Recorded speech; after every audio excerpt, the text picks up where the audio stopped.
Salepur block और रामेश्वर स्वास्थ्य केन्द्र रे बंटन है आयुष्मान योजना कार्ड। सरकार लक्ष्य प्रति ओडिया परिवार पाखरे पहुंचब आयुष्मान योजना। स्वास्थ्य सेवार वंचित न हेउ जणे भी ओडिया। सारा राज्य में आरंभ होउछि स्वास्थ्य सेवा को नहीं आयुष्मान योजना। सेथिरो बाद पड़िनी सालेपुर। घटनार प्रकाश सालेपुर ब्लॉक अंतर्गत रामेश्वर स्वास्थ्य केन्द्र रे बंटन होइछि आयुष्मान योजना कार्ड। रोगी केमिति ए कार्डर उपयुक्त फायदा पाइबे से विषय अवगत करथिले स्वास्थ्य केन्द्रर डाक्तर और स्वास्थ्य कर्मचारी माने। ए कार्यक्रम में 43 नंबर जिला परिषद सदस्य सुनीता मल्लिक, गोपीनाथपुर सरपंच दमयंती महांती, रामकृष्णपुर समिति सभ्य सुधीर प्रधान, गोपीनाथपुर समिति सभ्य हृषिकेश मल्लिक, समाजसेवी विक्रम सामल और समाजसेवी विधुभूषण स्वाई प्रमुख जोगदे कार्डर उपदेयता विषय साधारण लोक अवगत करथिले। एक कार्यक्रम में स्वास्थ्य विभाग अनेक कर्मचारी सामिल थे। जिला परिषद सुनीता मल्लिक कहिथिले विजु स्वास्थ्य कल्याण कार्ड भली ए आयुष्मान कार्ड लोकों स्वास्थ्य क्षेत्र में संजीवनी भली सभ्य रही जो आयुष्मान जन आरोग्य योजना जो शुभारंभ होती कार्ड दबार प्रथम पर्यायर जो कार्ड आसी प्रति पंचायत रे दि जावाई स्वागतयोग्य पदक्षेप एवं जहाँ पूर्व सरकार मुख्य थिले नवीन बाबू कहते 4 कोटी ओडिया सेमानंकर दायित्व आमर तो से प्रथा को बोधे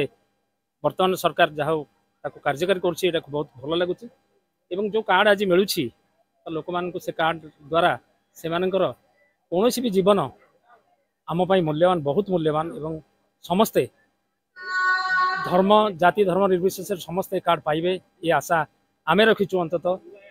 सरकार भितर रहीकि रखीचु आशा समस्ते पाइबे एवं से कार्ड द्वारा जिते दुरारोग्य अच्छी से माने अंततः ता द्वारा उपकृत पाइबे एवं भल हो पारे ये आशा आमे भी रखीचु एवं भगवान करंतु जगन्नाथ करंतु ए कार्ड समस्ते मिलू एवं जिते लोक अच्छा सारा ओडिशा रे समस्ते पांतु ए कार्ड एवं से कार्ड द्वारा सेमानंकर चिकित्सार जो खर्च अच्छी ए कार्ड द्वारा बहन करा जाओ। डॉक्टर वैकुंठ बिहारी महांती मु रामेश्वर प्राथमिक स्वास्थ्य केन्द्र आयुष डॉक्टर।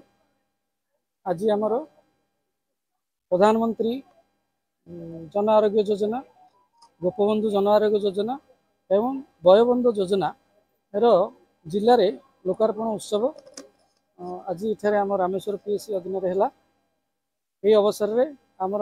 समस्त ग्राम पंचायत सरपंच माने पीएस मेंबर माने एवं जिला परिषद समिति सभ्या जन आरोग्य समितिर चेयरपर्सन एवं सालेपुर गोष्ठी स्वास्थ्य केन्द्र अधिकारी केन्द्र प्रतिनिधि मंडली समस्त आज उपस्थित थे एवं पूर्व निर्धारित कार्यक्रम अनुसार प्रति रेवेन्यू विलेज 25 जनकर EKYC करा जाई सेमानंकु कार्ड प्रदान पई निष्पत्ति हेतिला एवं जेहेतु EKYC पोर्टाल रो प्रॉब्लम जोगु हमर सबु गाँव 25-25 जनकर होई पारि नाही किंतु आमे जति जनकर EKYC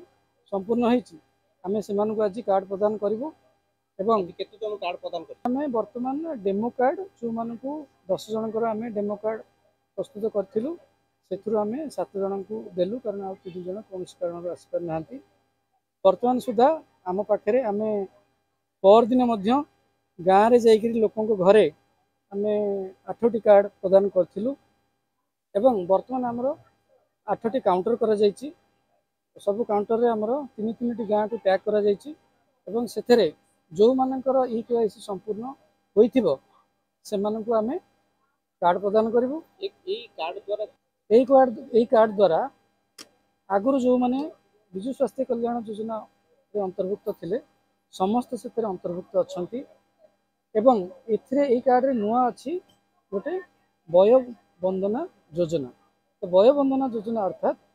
जो माने सरकारी चाकरिया 70 वर्ष ऊर्ध्व तार अर्थ है 70 वर्ष ऊर्ध्व समस्त चाकरिया अणचाकरिया समस्त यही कार्यक्रम में अंतर्भुक्त ए सेवा पाई परिबे एवं ये वयोबंधु योजना पे कौन सी कार्ड वर्तमान आसी नाही।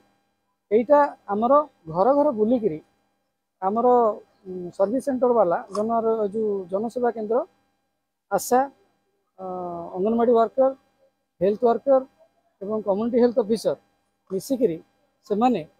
घर घर बुलिकी सर्वे करेंगे जोटी 70 वर्ष अधिका लोक पाइबे जो घरे तांकर आधार कार्ड एवं तांकर गोटे आभा ID Ayushman Bharat health ID आगुरी 2018 मसीह जेनेट करा जायछि जदि तांकर थिबो ऑटोमेटिक तांकर आधार नंबर सहित बाहर एवं तांकर वयोबंध योजना रो आईडी बाहर। कटकरो राज्य प्रतिनिधि इंजीनियर संतोष कुमार स्वाईं का रिपोर्ट तेक ओडिशा तेक आमे को प्रति ओडियार कथा।